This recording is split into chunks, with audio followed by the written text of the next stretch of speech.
Good morning. So let's talk about the concept of momentum as applied to pressure of the gas. So if you see this container, it has millions of molecules of some gas, and we focus our attention on one molecule that comes and strikes the container.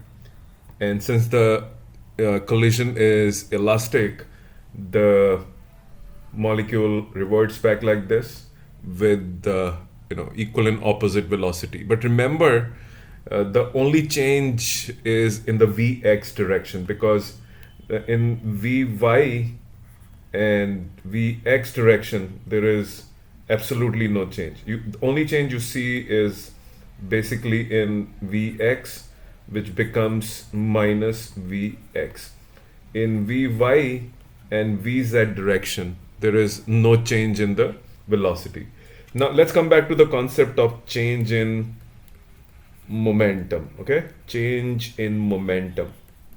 Now momentum is given by mass into velocity. You calculate the initial momentum of this molecule. It is mvx. We are ignoring vy and vz because there is no change in these.